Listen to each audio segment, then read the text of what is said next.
Good afternoon. I'm Brian Reagan. This is Tyler Kelly. and we welcome you to our midday meditation on tiny books of the Bible. Today we are in 3 John. Tyler? The elder to the beloved Gaius, whom I love in truth. Beloved, I pray that you may prosper in all things and be in health, just as your soul prospers. For I rejoiced greatly when brethren came and testified of the truth that is in you, just as you walk in the truth. I have no greater joy than to hear that my children walk in truth. Beloved, you do faithfully whatever you do for the brethren and for strangers, who have borne witness of your love before the church. If you send them forward on their journey in a manner worthy of God, you will do well, because they went forth for his name's sake, taking nothing from the Gentiles. We therefore ought to receive such, that we may become fellow workers for the truth. I wrote to the church, but Diotrephes, who loves to have the preeminence among them, does not receive us. Therefore, if I come, I will call to mind his deeds which he does, prating against us with malicious words. And not content with that, he himself does not receive the brethren, and forbids those who wish to, putting them out of the church. Beloved, do not imitate what is evil, but what is good. He who does good is of God, but he who does evil has not seen God. Demetrius has a good testimony from all, and from the truth itself. And we also bear witness, and you know that our testimony is true.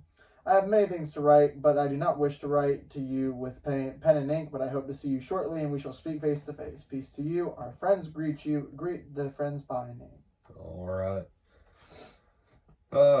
So a lot going on here. We skipped kind of the middle, this thing with Diotrephes.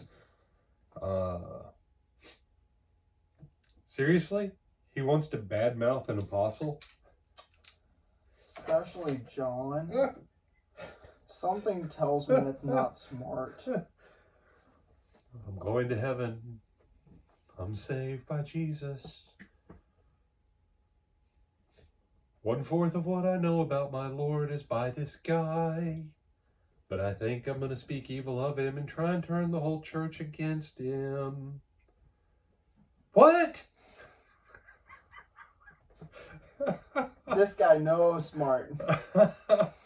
And then John says, and you gotta, I'm sorry, there's a point where you just gotta go, you gotta love this guy. You gotta love John. John's like, and it's as if it's not bad enough that he speaks bad about me and everyone who's associated with me doing the work of the kingdom.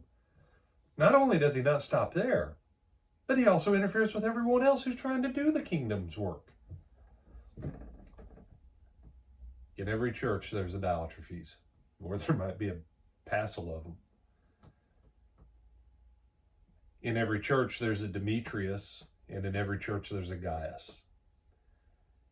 I spend a little bit of time on Diotrephes because it's easy for us to fall into a trap like Diotrephes or Judas. Diotrephes is the post-resurrection Judas. That's that same version of him. And then there's the Gaiuses and the Demetriuses. You and I have to choose to be like Demetrius or Gaius. If we don't, we're always in danger of becoming like Diotrephes. Demetrius, bless him, he has a good testimony from all and from the truth itself. Man, you can't beat that. Well, what did he do to get that, brother? He probably was walking in the truth. He was probably loving in the truth. Mm-hmm. And he was probably, looking at Diotrephes going, dude, you need to knock that off, man. Quit speaking ill of our brothers. Quit speaking ill of an apostle. Knock it off and get back in track and quit hindering everybody, brother.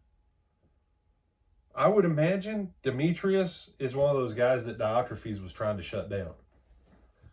And then you have Gaius. I pray that you may prosper in all things and be in health, just as your soul prospers. Does God want us to be healthy? Yep. Does God want us to prosper? Yep. Now, I've always heard brethren, if they'll acknowledge this verse, they'll go, but you need to prosper in your soul first. Okay. That doesn't exclude prospering physically. Gaius was already prosperous in his soul, man. His faith was like, ooh, man, he had some faith going. Mm-hmm. And John's desire and prayer for him is that he would prosper in things material, that he would prosper in his health, even as he prospers in things eternal.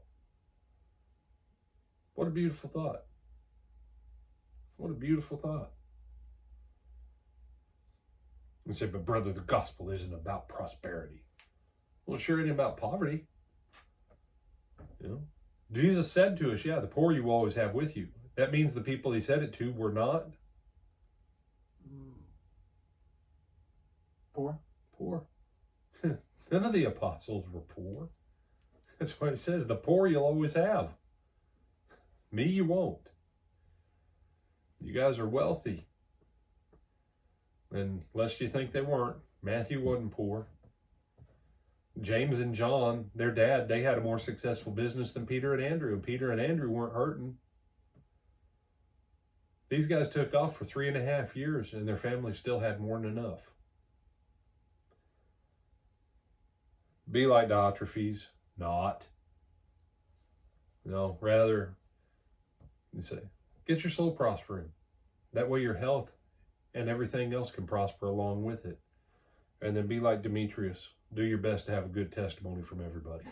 You have some other thoughts on this one, my brother? No, sir. All right. With that, we bid you good afternoon. Lord willing, we'll see you tonight. 7 o'clock, Brother Ronnie Keller, one of our shepherds here, is going to bring a lesson from the book of James. Look forward to seeing you then.